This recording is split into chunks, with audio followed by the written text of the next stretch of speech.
Okay, pag-usapan natin 'to si Tamba at, ito si Tamba ay merong demandang kakaharapin, 'no? Sa gitna po ng, pagdi-discuss natin ng mga sari-saring demanda na haharapin nitong, si Martin Romualdez, sasagutin natin yung mga tanong kanina. Okay, about sa video, ebidensya, et cetera, et cetera. Okey, go, go, go. Kami po ay nandito Hmm. para ipaalam sa buong bayan na maghahain po kami ng criminal case against Martin Romualdez. Iyon, palakpakan naman diyan, Malaking bagay 'yan, okay?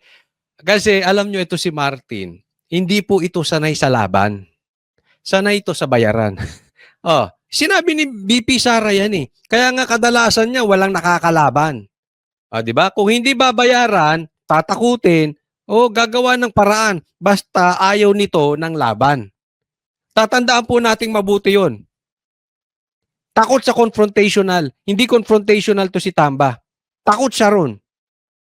Sabi yan ni VP Sara, patunay. Ngayon, 2025, may kalaban ba siya sa distrito niya? Di ba ang balita natin ay na-disqualify ng COMELEC? Ang galing, no? Oh. Tanong, tama ba si VP Sara? Di ba? Tumutugma. Ayaw nito ng laban. Gagawa ng paraan nito si Tamba na kahit anong paraan ayaw nito ng laban diretso. Gusto nito sure win. Walang kalaban. Bayaran ng kalaban o eliminate ang kalaban. Kaya lang, ang problema dyan, hindi niya kaya to si Alvarez. May demanda. Yan ang kakaharapin ngayon ni Tamba. Hirap siya dyan. So, anong gagawin niya? Posibleng magkabayaran na naman. Hindi ko alam kung anong gagawin niyang paraan. But one thing for sure, alam ni VP Sara ang galawan ni Tamba. Yari siya rito sa demandang to.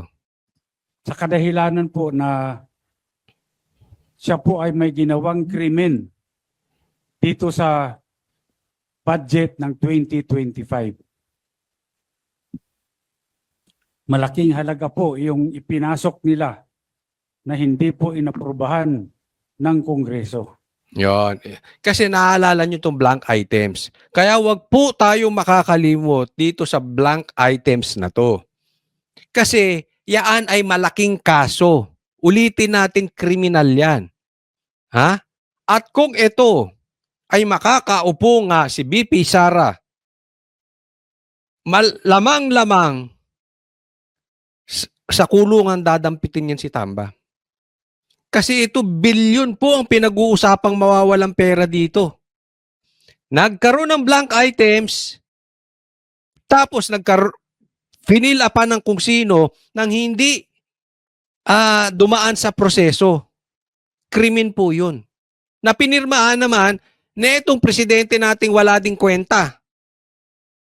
Pareha sila magpinsa walang kwenta. Diba? Hindi ko nga alam kung pag tinanong ako, sino mas walang kwenta dun sa dalawa? Ang parehas eh. Hindi ako makaisip. Kayo tanong ko, sino mas walang kwenta dun sa dalawa? Kaya sagot-sagutin nyo dyan sa comment section. So, eto talaga malaking problema ni Tamba yan. Hindi po ito ang napagkasunduan sa Bicameral Committee. Tandaan nyo si Alvarez ay congressman. Nakaupong congressman to. So, alam niya nangyari. Dapat may pagkakasunduan doon. Hindi ka pwedeng ikaw ang magdidesisyon. Again, ipapaalala ko yung sinabi ni VP Sara. Ay, si VP Sara ba ang nagsabi noon? Na 2 tao lang ang may hawak ng pera ng Pilipinas. Si Tamba at si Saldico. Sila nagdi-decide. Hindi po pwede yun. Hindi po pwede. Ito na nga lumalabas Hindi na pagkasunduan yung budget. Biglang nagka-budget. Sino nagdesisyon? Tamba, Saldico. Mamaya ipapaliwanag ni Kong Alvarez. At nagulat na lang kami lahat nung makita namin kung bakit yung pong in-email sa amin na BICAM report, may mga blanco po rito. Ngunit, nung pinirmahan ng presidente, kumpleto na. Yon. Hanggang dyan muna. Tingnan ninyo, may problema. Bakit? Yung mga congressman, may ebidensya. Kung yung mga pumirma ay uto-uto kay Tamba. Yung pumirma ng impeachment ni PP Sara, meron silang 150 million reasons kaya sila pumirma. Pero meron ding hindi pumirma. At ito yung mga katulad nila Alvarez na meron din silang kopya ng email. Even Senator Bato, sinabi niya may kopya siya ng email. Blanco talaga yun eh. Kaya yung sinasabi nilang walang blanco, itong pagsisinungaling nila Cheese, talagang sablay. Na umami naman si Kimbo na mamaya pag-uusapan natin. At nung tinignan namin Mm. kung magkano Mhm. yung ipinasok nila Mm.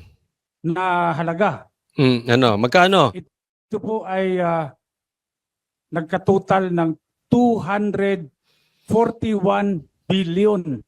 Pantindi, no? 241 billion. Pumasok.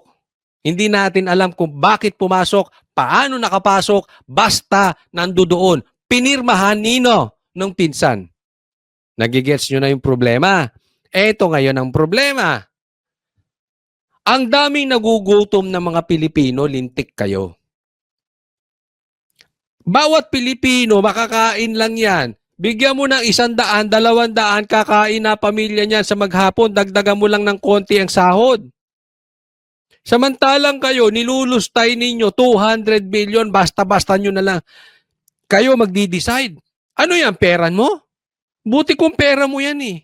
Karamihan ng Pilipino hindi nga nakakita ng 240,000. All the more, 240 million. Ang pinag-uusapan natin dito, 240 billion. Nakikita nyo na, napakawala nyong konsensya, napakadaming nagugutom na Pilipino. Kayo makapag-desisyon kayo, bahala, basta gusto ninyo 240 billion ilagay ninyo sa budget. Nakita nyo problemang malaki? Mauubos ang pera ng Pilipinas. Mauubos tayo. Alam nyo alam mo yung sinipsip ng vampira yung dugo mo? Uubusin tayo niyan para tayong tuyot niyan. Hindi ko alam nga kung buhaya tong mga ito o vampira. Sasairin tayo na itong mga ito. Ganyan po sila kaswapang. Akalain mo, magkaroon ka lang ng 10 million, buhay na pamilya mo eh. Tama or tama-tama? Samantalang itong mga to hindi makontento sa daang milyon. Gusto talaga nilo, hanggat may nakikita, kanya, akin. Ganun ang swapa. Yaang sayo, akin. Sayo, akin, yung akin. Swapang. Ngayon po, ewan ko kung matatawag natin na typographical error yan o grammatical error. Hindi po, mali. Napakalaki po ng halaga. Mhm. 241 billion. Wala pong ganung halaga ang inaprubahan ng BICAM Mhm. at hindi po rin yun ang inaprubahan sa plenaryo.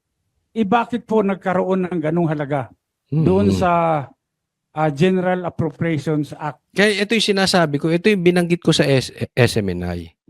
Kahit yung pinirmahan ni Marcos ay may amount, hindi blanco.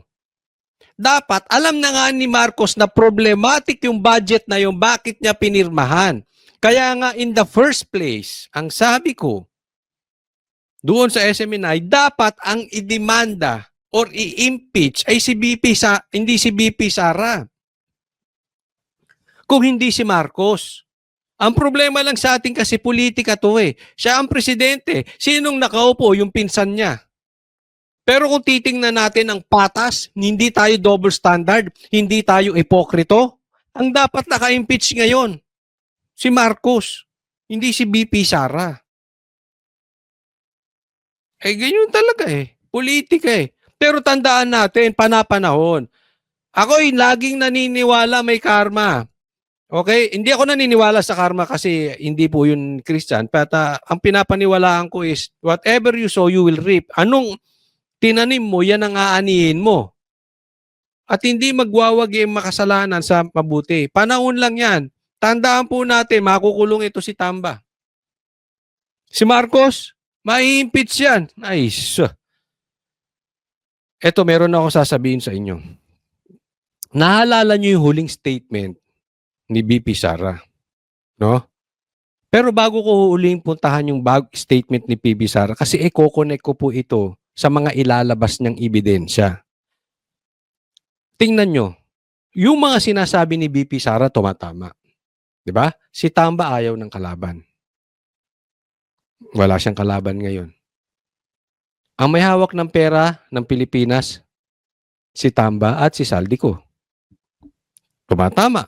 Sinong nagdesisyon nito? Lumalabas, sila ang makapangyarihan. Tama o tamang-tama? Pangatlo. Etong pangatlo, ito yung sinasabi ni BP Sara na meron siyang gustong pag-usapan. Pero sabi niya, magpasko muna tayo.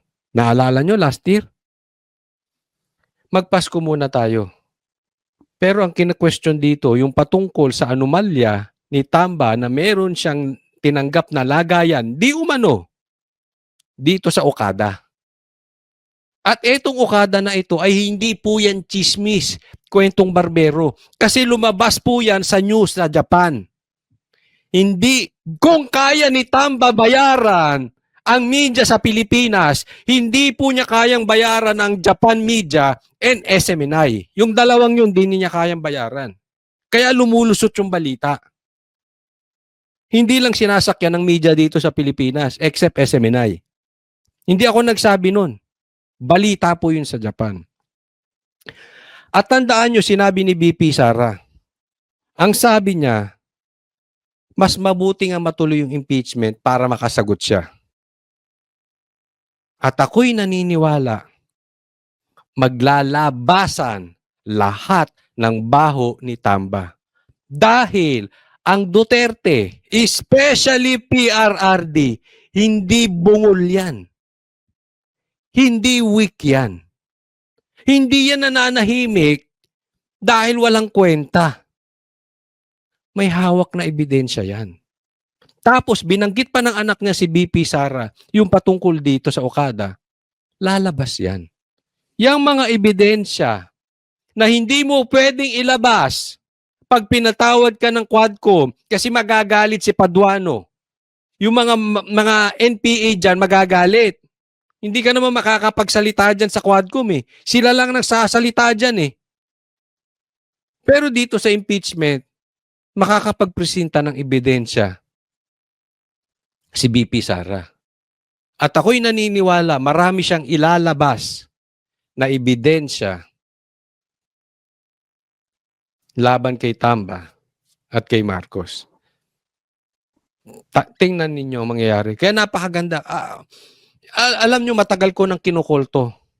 Una, gusto ko matuloy yung impeachment para malinyahan natin sino talaga yung mga traidor, yung nagsasayaw sa gitna.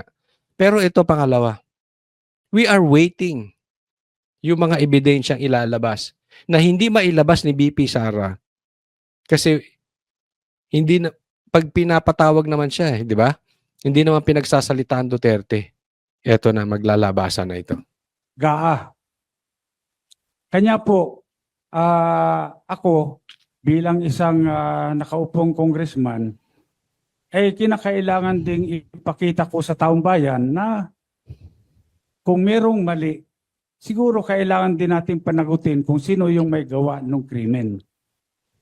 At dito, dahil... Alam mo, exactly yan yung tanong ko kay Attorney Big, di ba? Wala bang, nung na-interview namin sa SMNI, wala bang pwedeng managot dito? Ay lintik yung snatcher na nagnakaw lang ng isang kaha ng Yossi, kinukulong nyo eh. Yung magnanakaw ng bilyon, hahayaan nating laya dahil nakabarong. Is that fair? Hindi ba double standard yon? So hindi, tama ito. Gusto ko itong ginagawa ni Kong Alvarez. po ilang araw na kaming nag-request ng kopya ng enrolled bill. Hanggang ngayon po, tinatago nila sa amin yan. Hindi po nire-release ang enrolled bill ng House of Representatives. Saka nakita, hindi nire-release ang enroll bill.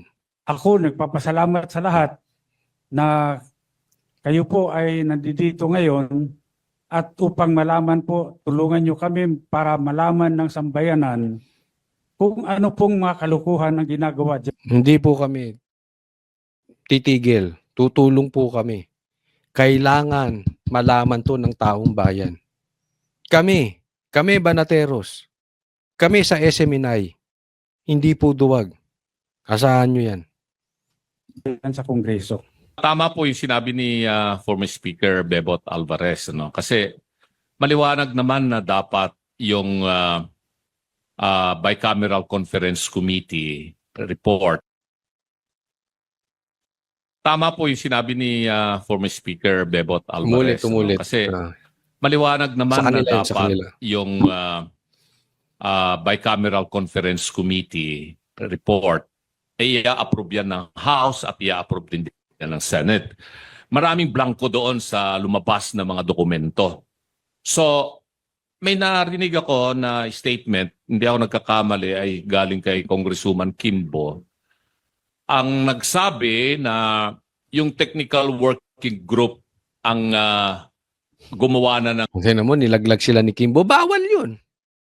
Yung nag-fill up ng ano, hindi allowed ang technical working group na mag-fill up ng blank items. Hindi sila congressman, hindi sila senador. Yan ay pinagkakasunduan, dinidebatihan, pinag-uusapan. Hindi kaya basta pwede magdi-decide. Pero wag nyo kaming lokohin. Ha? Hindi ako naniniwala na technical team ang nag-ano nun. Loko-lokong congressman at senador nag-fill up nun. Yun ang totoo niyan. Kaya lang ngayon, lumalabas ang baho, ginagawa nyo scapegoat itong mga staff nyo. Gago ba yung staff? Para sila mag-fill up ng bilyon-bilyon. Baka yung staff na yan, hindi nakakita ng milyon yan eh. O, makakita man sila ng milyon, hindi siguro aabot ng 500 milyon. Tapos mag-fill up ka ng bilyon? Hindi po, wag tayo maglokohan. Either may go signal yan ng isang naghahari-harian dyan sa Kongreso o sa Senado na mayroong utos sa ibabaw. Or sila mismo nag-fill up. Huwag niyong gawing panakip, butas o scapegoat etong mga staff nyo. Niloloko nyo. Kayo talagang pamilyang Marcos, mambubudol kayo. Ba't nakakadali na naman si Marcos? Pamilya nila yan eh. Talagang niloloko nyo taong bayan. Inaaraw-araw nyo eh. Panloloko lang tarang ginagawa ninyo. Ngayon, lolokohin nyo na naman kami. Na staff nyo tumitira niyan. tinatawag nilang insertion based on kung ano raw yung napag-usapan doon sa bicameral conference. Ang tanong, meron bang records of proceedings doon sa BICAM? Yun, exactly. Wala eh. Meron bang journal of proceedings? Wala. Kasi lahat yan naka-record. Lahat ng pinag-uusapan, lahat ng hearing nila dyan, lahat ng gagawin nila dyan, meron. Nakasulat po yan. Wala eh. So, blanco, yung na-email, biglang nagkaroon ng nagkaroon ng amount. Hindi na pag-usapan. Yun na nga hinahanap. Asan ang usapan patungkol dyan? Ito namang presidente, sige lang, pinirmahan naman. Silang maipakita. So, dito siguro ay kailangang maimbestigahang mabuti itong mga members ng technical working group. Technical working group sa Senado. Hindi, ang siguro imbestigahan dyan yung vice cam. Sila mismo kasi in the first place, hindi nga, kina-question pa ang legality niyang vice cam na yan. Oo. Pero meron pa silang pinupunto dyan. Hindi lang yung vice cam na yan. Meron pa nga daw magdidesisyon na iba. Bukod sa vice cam. Yan yung tinasabi nila sila tamba. Technical working group sa Kongreso at sino-sino itong mga membro ng technical working group. At mag-execute sila ng kanilang affidavit. Kung talaga nga bang meron silang ginawang insertion dito o ano pa man para ma-fill in the blanks yung enrolled bill bago ipinadala sa Malacanang. Yun lamang po yung gusto kong maliwanagan dito. Dahil ay statement nang galing yan sa balita na napakinggan ko at nabasa ko na statement allegedly ni Congresswoman Kimbo na yung technical working group ay pinunuan itong mga blanco na nandito sa mga dokumentong lumabas na mga BICAM report na may pirma naman yung mga members. Nayari sila ni Kimbo, no? At yun nga mga kababayan, anong masasabi niyo sa balitang ito? Maaring ihayag ang inyong opinyon at kuro-kuro sa comment section sa ibaba. Huwag din kalimutang mag-like, mag-subscribe at mag-share sa bidyong ito. Maraming salamat sa panonood.